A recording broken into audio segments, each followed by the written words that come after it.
Healthy plants need healthy soil for healthy growth. To be able to precisely absorb what plants need, the soil needs to contain minerals and the necessary soil life. Research shows that the widespread use of synthetic fertilizer leads to soils that no longer have the required biology for healthy plant growth. Fertilizer comes from a time in which there was no understanding of the long-term effects on the soil. For farmers, fertilizer was a miracle. The harvests doubled, and growers were able to provide the required food for a growing population.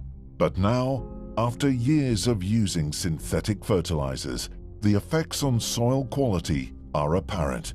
Increasingly, it is seen that fewer nutritional minerals remain in the soil, resulting in plants that quickly become weak and diseased. They are no longer protected by bacteria and fungi, but instead are attacked by them. As well as this, using fertilizer means that these days, farmers need to plow deeper as the ground becomes quickly compacted.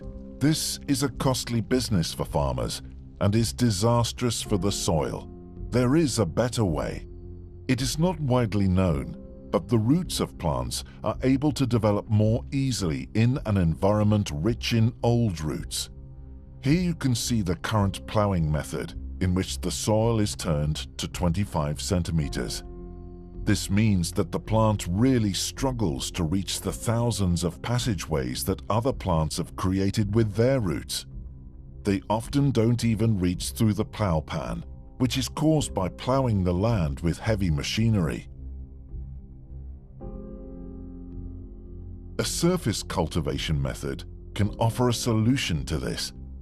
This shallow soil processing means that the roots are quickly able to access the passageways left by decomposing roots.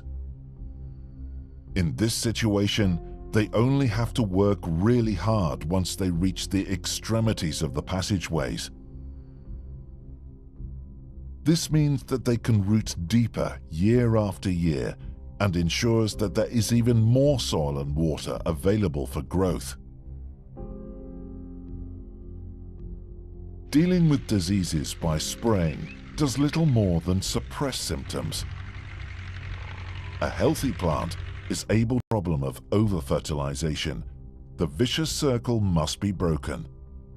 The question that we must ask ourselves is, how can we improve the soil?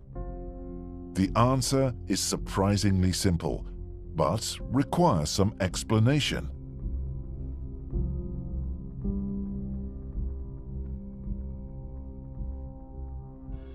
Just like every other organism on the planet, a plant does not function independently. Health and growth depends on a partnership between specialist bacteria and fungi. Plants, fungi, and bacteria form a wonderful system based on trading products. How does it work? Fungi and bacteria supply nutrients from the soil that would otherwise be hard to reach. In exchange for this, plants supply sugars in the form of glucose. To explain this system, we will explain bacteria and fungi separately.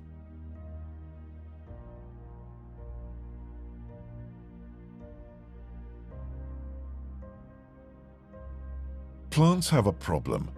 Their fine absorption roots have a limited capacity. They only use 4 to 7% of the soil volume and are, on average, not thicker than a hair. They don't live long, only 1 to 3 weeks. As you can see, plants need external help. Plants use their absorption roots to forge a partnership. If they can't find partners, they'll die. If they succeed, it's the start of a beautiful relationship. From now on, a symbiosis can be created. Minerals are hard to mine from the soil, but rhizobacteria are specialized in this process, particularly when it comes to releasing phosphate, which is very important for the plant.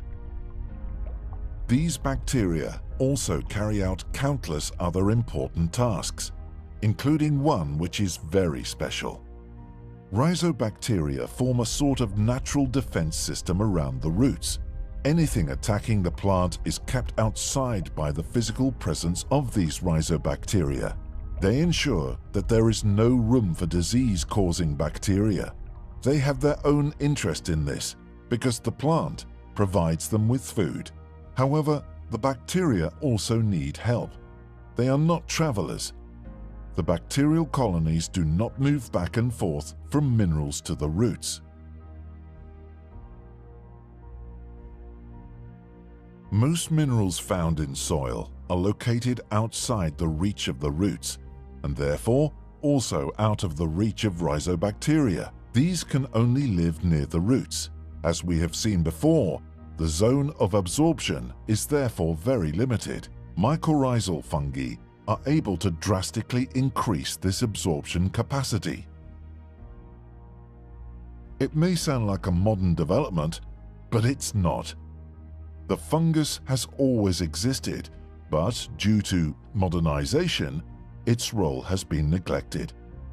Due to many years of using synthetic fertilizers, mycorrhiza is only very sporadically found in agricultural soils. Mycorrhizal fungi have always lived in symbiotic relation with the plant roots. Mycorrhizal fungus forms a living connection within the roots and creates an absorption and transport system. This is essential for healthy plant growth. Mycorrhiza in the roots is just as normal as chlorophyll in the leaves. This is beyond doubt.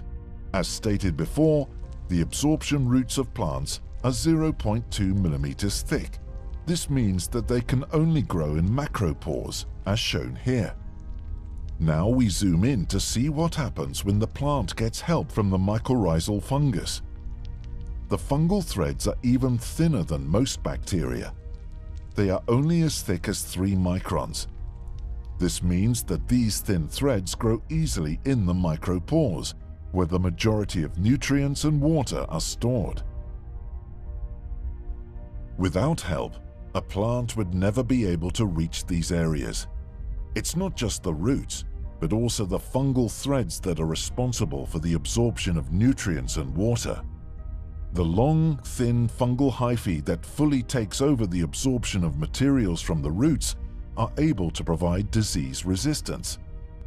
Distantly located minerals that are bound to iron and calcium are now easier to absorb. These fine threads or hyphae can easily be a kilometer long in just 1 teaspoon of soil. Mycorrhizal fungi cause absorption capacity to be 7 times higher in average.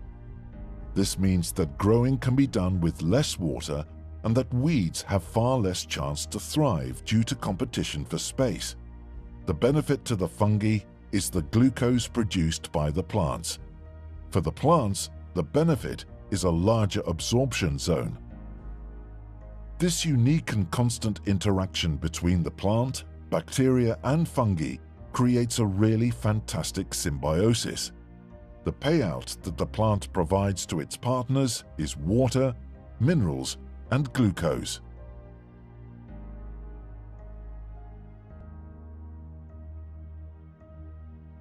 The partnership between soil and roots requires healthy soil biology. Healthy soil contains organic matter from dead leaves, dead roots, and dead animals. This dead organic matter is broken down in nature by soil life to become humus. This creates a great deal of food for soil life, and it has long been thought that nitrogen fertilizer stimulates the soil life as more bacteria are able to grow. But to maintain their carbon-nitrogen balance, they are compelled to consume more organic material, which then enters the atmosphere as CO2.